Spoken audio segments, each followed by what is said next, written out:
Imagine você ser acusado de um crime. E esse crime é você ser um cristão. Mas, ao ser acusado, ao ser levado para o tribunal, as evidências da sua vida, elas seriam suficientes para te condenar, ou, por falta de provas, você seria inocentado. Essa pergunta é feita por alguém que entendeu o custo do discipulado. Ela nos confronta. Será que a minha fé tem sido viável, palpável, inegável? Ou será que a gente aprendeu a viver um evangelho que cabe no domingo e desaparece na segunda-feira? Enquanto isso, o mundo lá fora ele está gritando por sentido. Tem gente adotando bebê reborn. Tem gente casando consigo mesmo.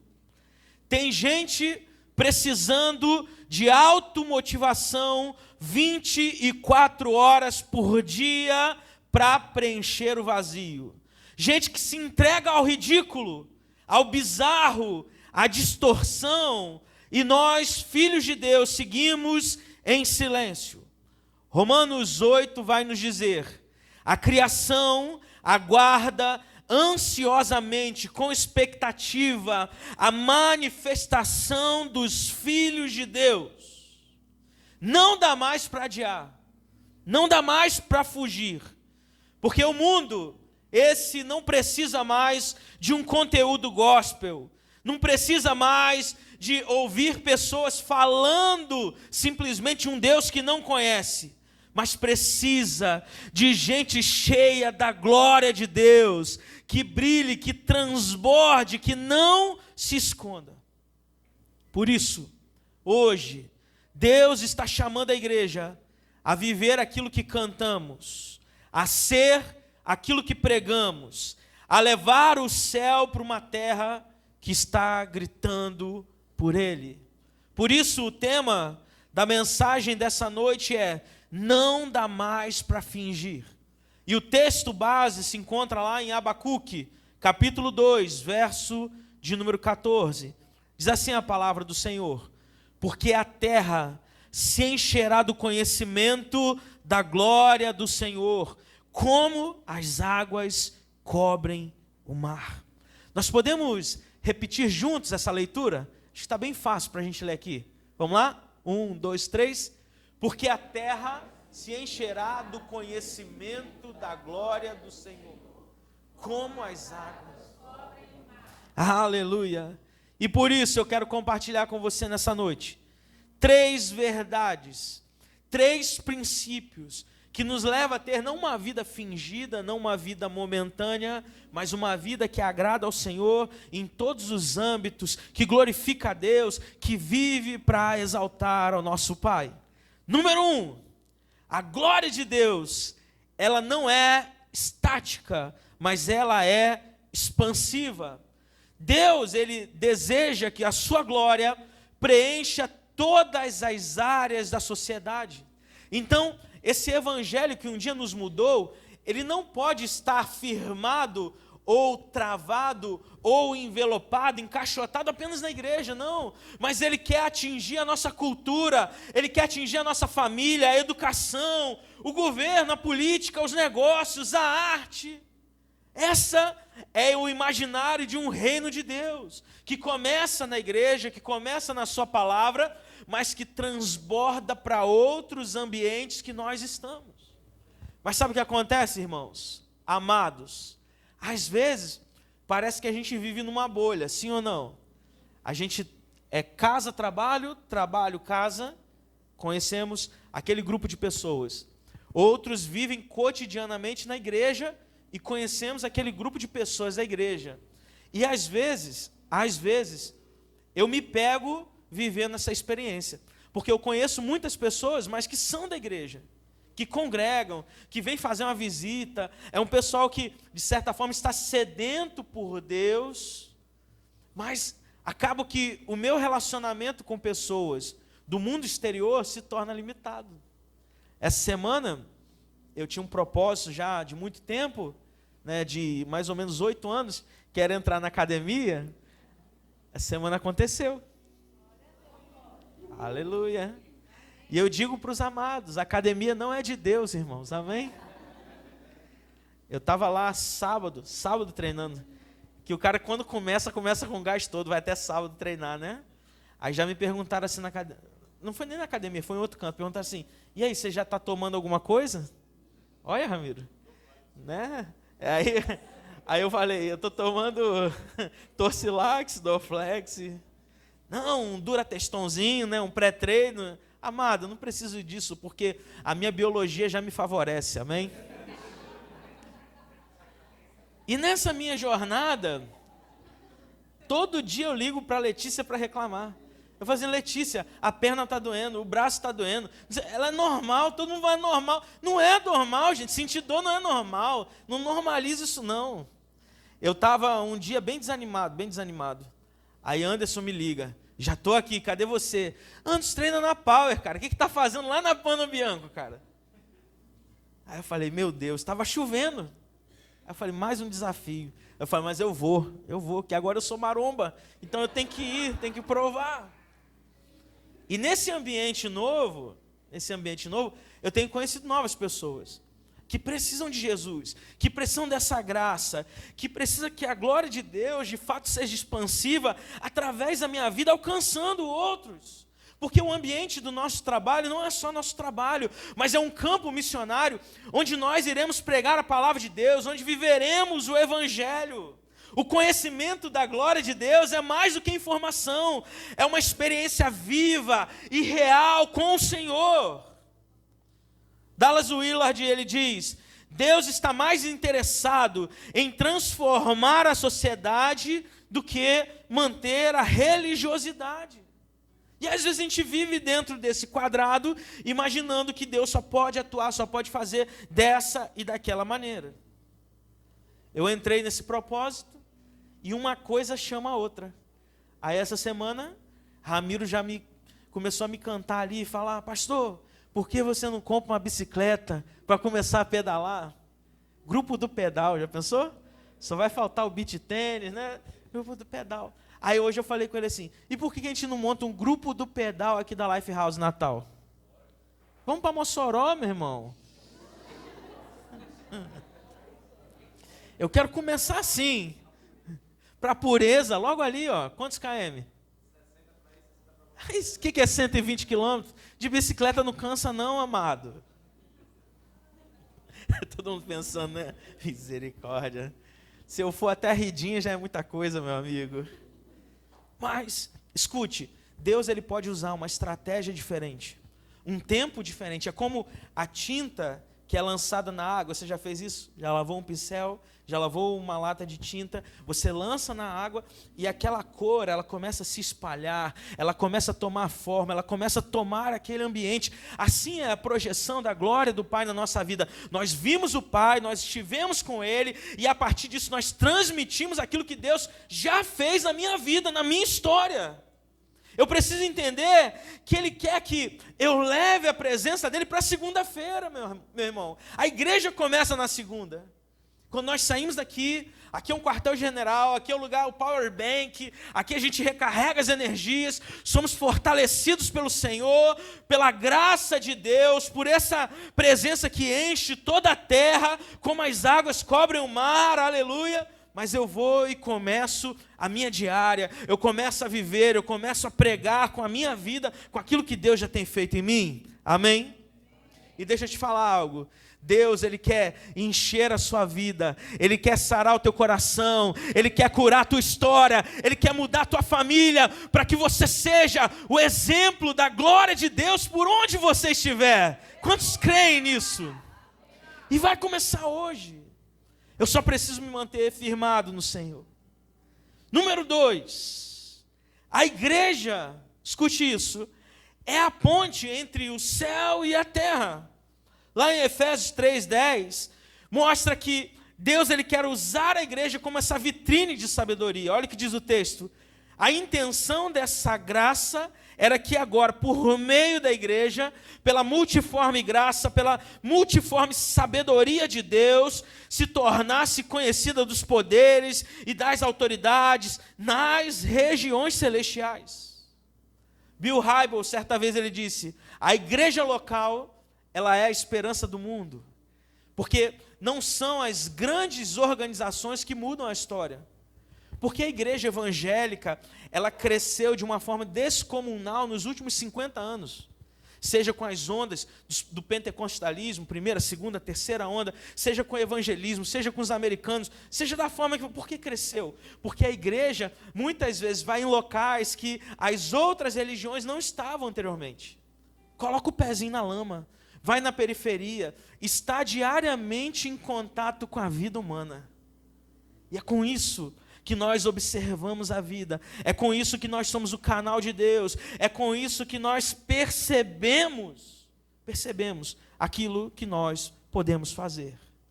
Howard Snyder, ele disse, a igreja é o laboratório de Deus para formar discípulos que reflitam o seu reino. Você não está na sua vizinhança por acaso.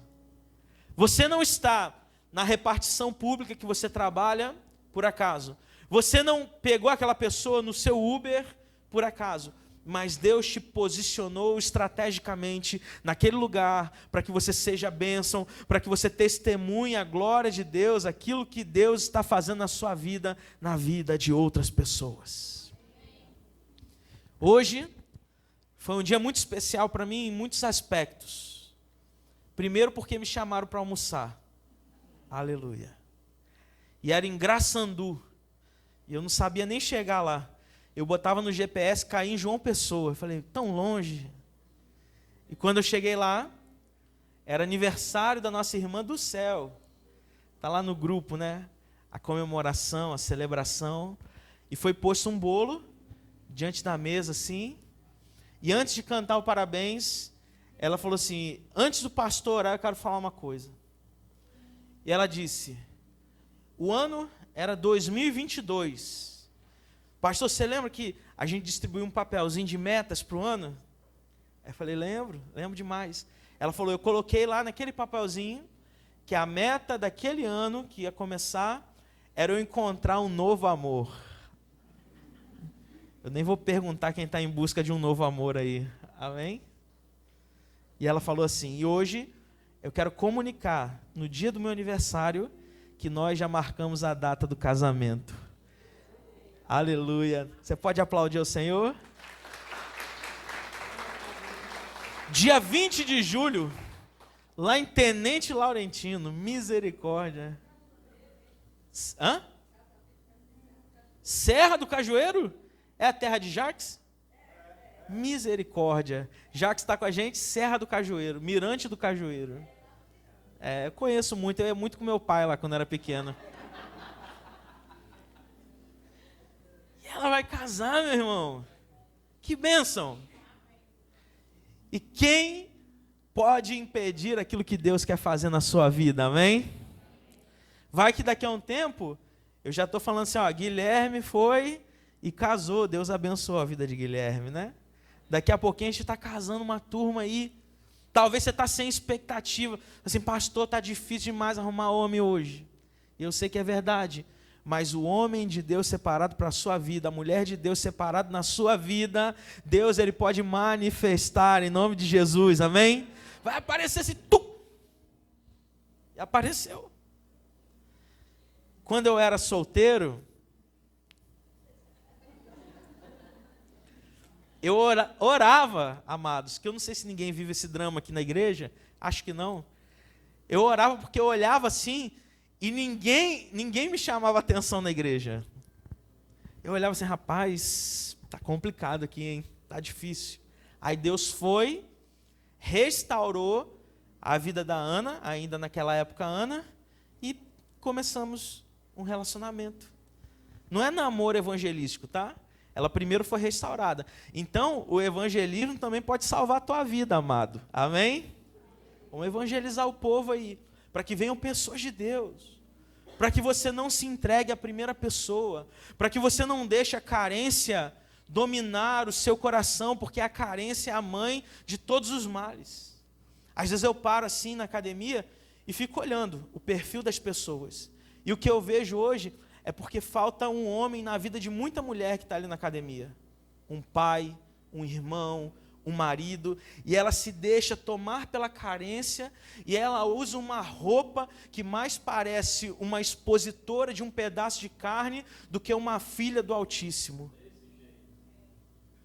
E a roupa que você usa, a frequência que você se postura, tanto para homens quanto mulheres, vai atrair uma categoria de pessoas. Se você vive em santidade, se você vive cheio da glória de Deus, tenha absoluta certeza que pessoas de Deus estarão próximos da sua vida. Agora, se você é a pessoa que vive totalmente desmantelado na vida, vai dizer, mas por que não aparece uma pessoa de Deus? Porque talvez você seja a resposta para o seu próprio problema. Precisamos nos posicionar. Precisamos estar conectados. Como uma ponte, ela conecta margens separadas. A igreja, ela está conectando o céu com realidades feridas da terra. Mas para isso, você precisa estar firme dos dois lados. De um lado a palavra de Deus, de outro a vida. Eu preciso me firmar, eu preciso acreditar e viver aquilo que Deus está esperando da minha história. Posso ouvir um amém, um glória a Deus? Número 3. Quando a glória de Deus, ela se manifesta, a terra então, ela responde.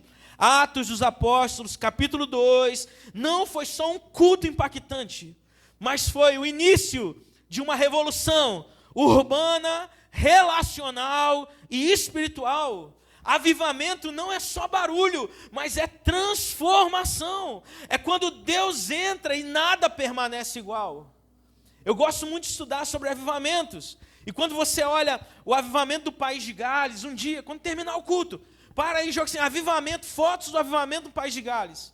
Foram mais de 300 mil conversões num curto período de tempo. Pessoas de toda a Inglaterra, Reino Unido, Europa, iam para lá ver e experimentar aquilo que Deus estava fazendo naquele ambiente. Mais de 100 mil pessoas. E sabe o que acontecia? Com pouco tempo, a gente tem fotos de juízes, magistrados, num tribunal vazio, e eles assim de cabeça baixa. As portas das prisões abertas. Porque o avivamento não foi só um movimento espiritualizado, onde pessoas sentiam coisas, mas foi um movimento de transformação social, transformação espiritual, transformação na cultura. Então o crime diminuiu, retrocedeu. Então as situações foram melhorando, a cidade melhorou, porque em um determinado momento as pessoas foram cheias da presença de Deus. O céu se manifestou aqui na terra, meu irmão, amém? Justo Gonzalez diz, quando a glória de Deus é conhecida, a injustiça ela perde espaço. Não podemos nos contentar com uma cidade mais ou menos. Ah, mas eu moro em Natal, onde você tira férias é o quintal da minha casa, aleluia. Mas tem muita coisa para melhorar, meu irmão. Isso não é sobre ser ativista político, mas é sobre a gente se posicionar em determinadas coisas que nós não fazemos. A gente fala assim, mas o governo não cuida bem da cidade. E você é o primeiro a jogar lixo no chão? Quarta-feira eu falei. Quantas vezes, Ivaldo? A gente acaba o culto e começa a recolher papel de bala. Ah, mas são os meninos. Mas então eles estão sendo mal educados por você. Me desculpa falar. Quantas vezes a gente vai nos banheiros e está impraticável? Porque não tem a ver com a cultura, não tem a ver com o PT, não tem a ver com o Bolsonaro, não tem a ver com o Lula, tem a ver com uma posição que eu preciso ter. Porque se eu estou manifestando a criação de Deus, essa expectativa está ansiando pela minha manifestação, eu tenho que demonstrar isso em tudo que eu faço. É no meu trabalho, eu vou ser o melhor profissional, o primeiro a chegar, aquele que está ali fazendo a sua parte, fazendo o seu dever, sem morcegar, sem enrolar, eu estou sendo ali reto no que eu faço. Se é na minha família, A minha família vai ser um exemplo para a glória de Deus, porque eu estou vivendo um cristianismo puro e simples, um cristianismo de verdade, e a minha família está sendo impactada. Se é nos negócios, eu sou o cara que a minha palavra basta. Eu não sou o devedor, eu não sou o enrolado, eu não sou aquele que anda pela rua dos velhacos para não encontrar com a pessoa que está devendo e nunca mais falar. Eu sou alguém que tem palavra. Então, em tudo na minha vida, eu aplico ações práticas onde a cidade vai melhorar, onde a vizinhança vai melhorar, onde a minha igreja vai melhorar. Quem sabe você é a resposta de oração para problemas da sociedade, problemas na igreja que podem melhorar. Você olha assim, pastor, isso aqui podia melhorar demais. Então Deus está te levantando, te comissionando como essa voz profética, um João Batista desse tempo, para fazer a diferença.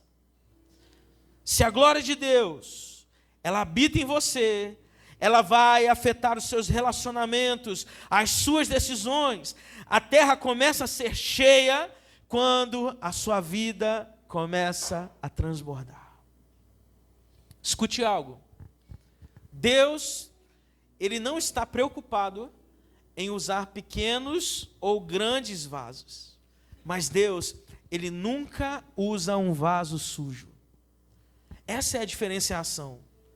Já aconteceu com você, está tomando um banho no chuveiro, aquele banho maravilhoso, e o sabonete cai no chão. É uma alegria que só, né? Aí você vai, pega o sabonete do box. Aí tem terra, tem cabelo, tem não sei o que. Você fala assim, misericórdia. Não funciona você usar daquela maneira. Antes você tem que retirar tudo aquilo que não pertence àquele ambiente, ao sabonete. Assim é Deus. Quando lemos a ilustração, a imagem, a mensagem do vaso chegando lá na casa do oleiro, é porque o vaso estava com rachadura, estava com sujeira, estava com problema. Então o oleiro, em muitos momentos, ele vai quebrar e refazer de novo, porque ele tem a técnica, ele tem o poder, ele tem o conhecimento, ele tem o domínio daquilo tudo, e ele pode te refazer. E assim, meu irmão, mesmo sendo um pequeno vaso, você começa a se encher do óleo da presença de Deus. Esse óleo que desce pela cabeça, pela barba, escorre, e você começa a ser cheio, até o ponto em que aquele vaso, aquele pequeno vaso começa a transbordar. E quando qualquer recipiente ele transborda, ele atinge, ele afeta tudo aquilo que está na sua volta. Então aquele óleo começa a se derramar. E pode ter um vaso mais michuruca do lado, quebradinho, e vai ser alcançado pelo óleo da graça de Deus. E quem sabe aquela chama vai ser reacendida, quem sabe aquele coração vai ser reacendido para viver aquilo que Deus tem preparado para cada um de nós. Eu já quero caminhar para o final dizendo: um coração cheio da glória de Deus é como uma vela num cômodo escuro. Não precisa gritar para ser percebida, mas só precisa que o pavio seja aceso. Quando nós entramos num ambiente hostil, de escuridão, de trevas, a mínima luz, seja de um celular, seja de um fósforo, de um isqueiro, de uma vela, do que seja, ele já começa a clarear o ambiente. Ele já começa a mudar toda a conjuntura. Então, uma igreja viva, ela muda o ambiente. O plano de Deus, é claro, encher a terra com a sua glória, usando pessoas como eu, como você, cheias da glória dele. A pergunta, então, não é quando veremos isso, mas a pergunta é: estamos dispostos a viver isso? A missão da igreja é manifestar o reino que será pleno amanhã.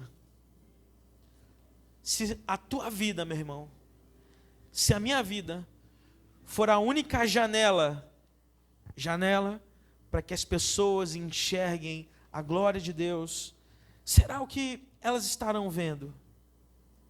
Será o que elas estão enxergando através da janela da minha alma, através da minha vida?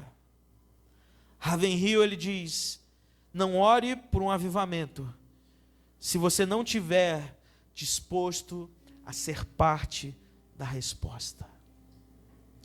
Eu sei que Deus tem uma resposta para a sua vida. Você crê nisso? E eu sei que Deus quer que você seja a resposta na vida de alguém. Deus te chamou aqui hoje. Deus te trouxe aqui hoje para que, de uma maneira profunda, de uma maneira grata, de uma maneira única, a gente possa manifestar a glória dele por onde quer que nós estejamos. E com isso, ele vai nos limpar, tirar carrapichos, tirar tudo aquilo que não mais pertence ao Senhor, porque em Cristo nós somos novas criaturas.